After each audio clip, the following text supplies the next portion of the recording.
Last month, I have finally made the decision to delete my Instagram account, which has been a long, long, long time coming. I have been constantly in a cycle of having my Instagram account be active and deactivating it and deleting and re-downloading the app, and it's just been something that I couldn't decide what I wanted to do with it because I know I had a problem with the way I was using the app. Not even because I was on there for like a horrifying amount of hours a day, more so because I knew I was addicted to constantly checking it and refreshing it and posting on it and like caring about how I'm being perceived on it. And I knew it was a problem. The constant cycle of having the app and not having the app just wasn't getting me anywhere. And I wasn't getting any closer to figuring out a healthy way to exist on Instagram. So ultimately, I have decided that I just have to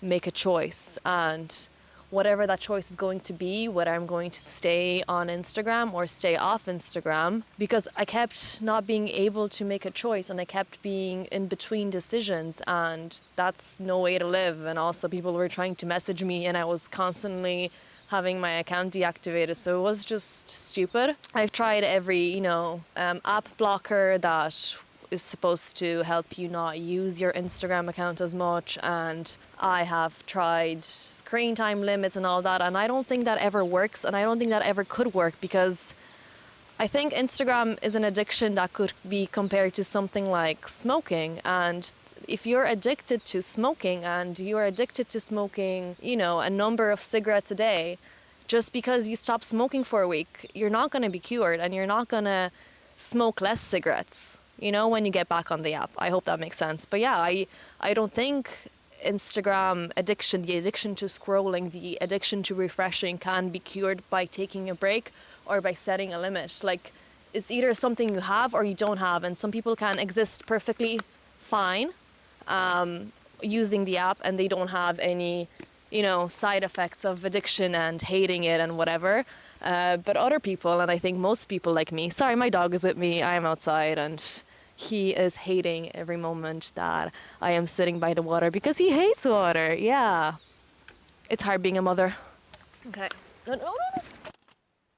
Okay, so after my dog nearly knocked my camera into the water, he also unplugged my microphone, which also led me going on a ramble for about 5 minutes without the audio playing. So I have to start over, and once I have a train of thought, it's hard to get back on it. But I think the gist of what I was talking about pre-dog incident was that once you're addicted to the app, I don't think any of those detoxes you do could ever work, because it's like a smoking addiction, to the point where, like, if you're addicted to smoking, taking a break from smoking won't make you unaddicted, and you'll always have an addiction towards it. And you can't be cured with a break, and you can't train yourself to smoke less the same way you can't train yourself to scroll less. And I think it's the same thing, and I know comparing it to smoking might sound extreme, but who knows, in 50 years there could be studies where it shows that brain rot actually does cause brain rot, and it does actually make you stupid. And we don't know yet, because social media is still relatively new. And now my dog is here again, so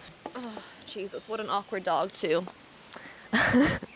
So after trying to quit social media for years, really, well, not quit social media, after trying to lower my usage of social media to something that felt like a healthier level, I realized that it's not possible to do that, and it's never going to be possible to do that, and taking a break or setting app limits isn't going to work. So ultimately, I've decided that I have to make a decision, and that I'm either going to have social media or I'm not going to have social media, and I have decided to ultimately delete it. Initially, I thought I was going to keep it. I accepted the fact that I am an addict and I'm going to continue to be an addict till the day that I die.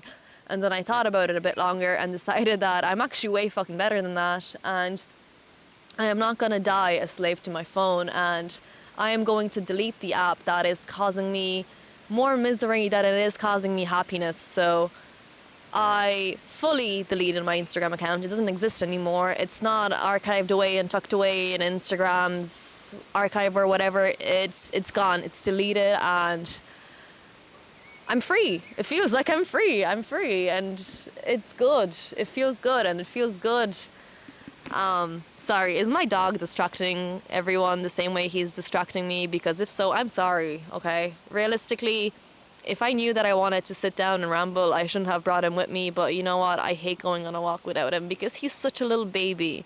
So yeah, getting back on my rant, again, distracted. I'm sorry. It's very chaotic over here. Even though I am in nature and I am surrounded by chirping birds, it should be peaceful. But you know, mommy is here with her baby. What was I rambling about? Now, it's only been a month, so I don't really have any like fantastic takeaways and how this has changed my life or whatever. Because I don't think it has changed my life. I think I just have more time and I have more clarity and I have more brain space to think and more space to be creative, and my brain isn't as fried, really. Like, it just isn't as fried, and I'm able to focus on things like reading and things like coloring and things that actually bring me joy and make me happy, and not just rotting my brain away. It feels good to be out of that platform, and I'm excited to hopefully never get back into it. Will that work? I'm not sure. I'm not making any promises that I'm going to be off social media forever. And I don't know. I could be back on it if I miraculously find a healthy way to exist on it.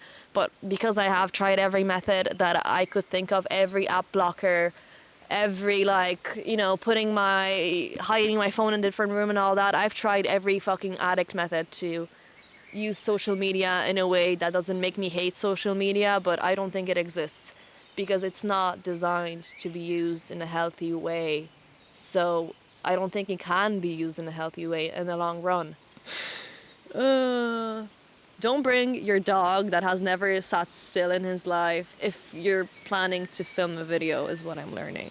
Anywho's, I'm happier than ever, and if you also struggle to get off social media and use it less, I think it's time to realize that it's impossible to use it less. Like, screen limits, screen time limits and all that, they're just never going to work. They're not designed to work. Like, you're always outsmart every app blocker and every life hack method of having social media and not being addicted to it. It's like wanting to do heroin but not wanting the bad side effects. Unfortunately, you can't get it, because if you could, we'd all be using heroin. And what a sick thing to say on the internet. But you know what I mean? If we could, then no one would be addicted to scrolling. But we all are. We are all addicted to refreshing and scrolling. And I think the only way to not be addicted to it is to not be on it. And you're either on it and you accept it, or you're not on it. And that's why originally I thought maybe I'd talk about some of the methods that I've tried and, the ones that worked better and the ones that didn't work at all. But I don't think there's any point, because first of all, we're all so different. And if you want those app blockers and things to work, they might work. If you really, truly trust yourself with setting an app limit and sticking to it. And maybe that is something that will work for you. But truly, I think those app limits and whatever life hacks you use, they only work for like a week or two. And then you delete the app blocker app and you're back to scrolling, and there's starting to be like really expensive devices like the Brick My Phone thing that are meant to like cut off your social media, and I think it's all a scam. And I think that if you don't want to be addicted to social media, you just can't be on it. I do really miss the golden days of social media where we only had social media on our computers and you'd check your Facebook or whatever every night on the computer, and you check it in the evening like once a day. Maybe you'd hang out on it for a second, but it wouldn't be something that's constantly dinging in your pocket, and it wouldn't be something that you have access to at all times of the day. But unfortunately, it seems to be impossible to recreate that. Instagram is unusable on the website. I tried, and those days are gone. And I'd rather not have social media and have more space and clarity in my brain to think, because I feel like that's already so limited for me personally. Like, I struggle to focus, and I struggle for clarity, and I struggle to sometimes sit down and read a book and not be distracted. But that has been improving a lot since my phone is just not interesting anymore. There's nothing on my phone other than Strava and the weather app. So there's not much really on it to keep me engaged. So yeah, I'm sorry if this video was chaotic. I'm really sorry.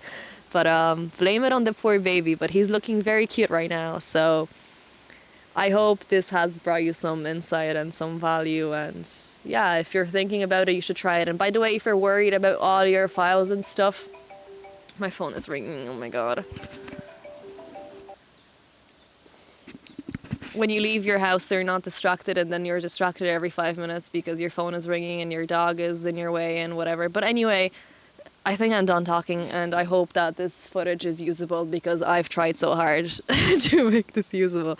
So if you've enjoyed this video, I'm glad. And also, oh yeah, I was gonna say that if you're worried about like all your photos and stuff disappearing into the void and not having access to all your past stories and stuff, you can actually like sync all your Instagram history to your Google Photos or whatever you use, or Dropbox or whatever, and it will import all your stories and posts and everything and every trace of you on Instagram to that, so you can still have access to your past stories. So because that was a thing that kept me on Instagram for so long, because I didn't want to lose all my stories and stuff, because I knew for sure that I didn't have all those thousands of photos saved in my phone.